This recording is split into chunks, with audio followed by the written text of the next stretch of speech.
The Atlas Land Shuffle is coming. Welcome back to The Grind. In this video, we are going to talk about the most updated information about the upcoming Atlas Land Shuffle.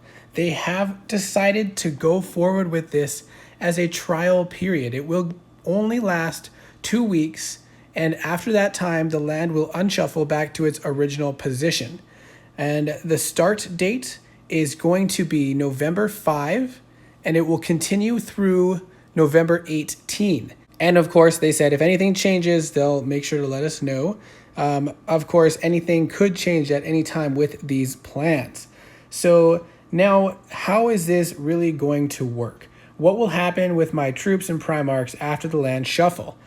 The Primarchs that are on a castle that your team owns will be moved to the new castle's position. Primarchs on safe zone and no man's land castles will be moved to a random castle in a similar zone. Troops will stay on the Primarchs they are on.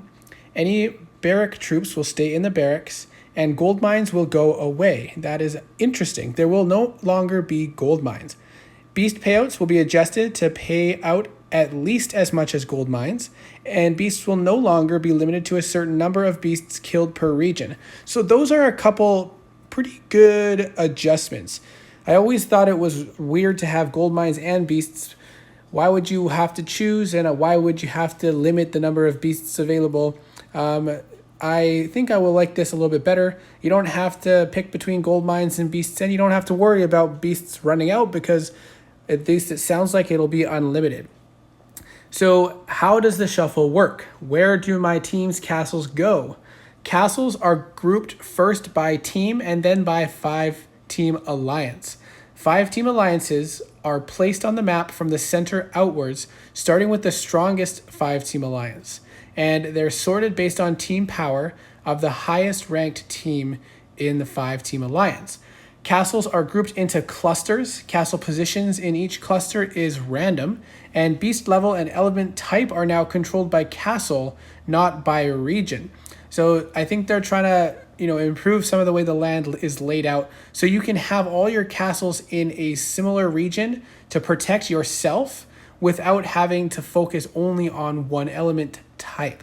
So basically what it sounds like with this shuffle is that all of your castles for your team and your 5-team alliance will all be moved to one similar location in a cluster. That means you will keep the same number and level of castles that you have currently. They'll all just be moved. Now, what happens after the map unshuffles?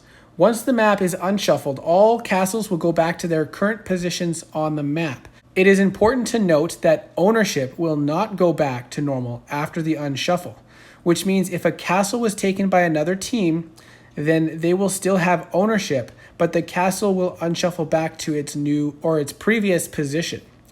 Once the unshuffle is complete, all troops will be sent back to their barracks. Primarchs will be unsummoned. A credit of 3,000 diamonds will be given to all Atlas players to help with instant summoning of Primarchs. And then we'll kind of be back into the same layout as we are currently before the shuffle occurs. So basically what this means is you'll be clustered with your team and you'll kind of control a section of the map, and your team will have a perimeter around your own team alliance. Now, if an enemy team starts to take control of those castles and push in towards your team's area, then those castles will be controlled by the other team even after the land unshuffles. But those castles will be back to where they originally were. So basically, the castles are just teleporting around. I think it's going to be a lot more challenging to take control of a team's castle when each castle is clustered around their own team and their 5-team alliance castles, because the teams will be much more accessibly able to help and send troops quickly. Whereas if you're attacking from a different region, your Primarchs are still going to have to travel quite some distance depending on whether or not there's a safe zone. So why 2 weeks for this limited release? So I guess they were listening to feedback, particularly about mega purchase, and they wanted to go a little bit more cautiously with some big changes in the game. So they're trying this temporary land shuffle to see how it goes. They're going to monitor, how active players are, monitor feedback on the forums, and see what people think of this change. There's going to be a period, they say, where they'll monitor for lag from the heightened activity in Atlas as a result of the shuffle.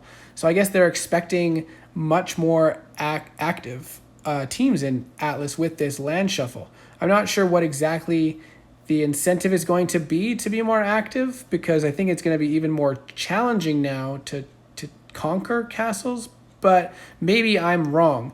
But it's an interesting thing. I'm kind of interested to see how this works.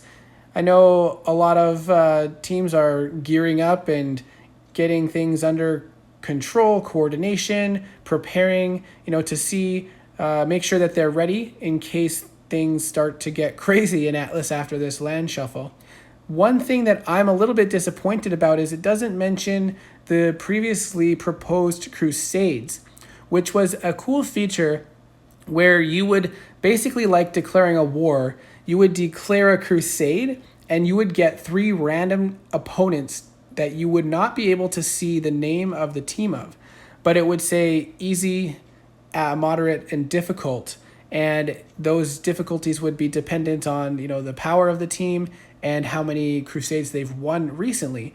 And then you would have a limited period where only those 2 teams could fight each other on a particular castle.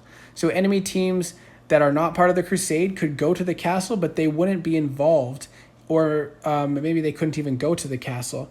But you would fight strictly with that one team and earn points based on, how many troops you had on the castle, how many kills you got, how quickly or how many castle guards you were able to deplete. And it would basically be an Atlas war between only 2 teams for that period of time. And afterwards you would win prizes based on that. And that sounds like a fun, unique thing to add to Atlas. And maybe a little bit of adjustments could have been done to make that a little bit better. But that's something I would actually really like to see. I think a lot of teams would be a little bit more active if they were incentivized by, say, double glory during a crusade. Winning a crusade gives you bullhorns, stuff like that.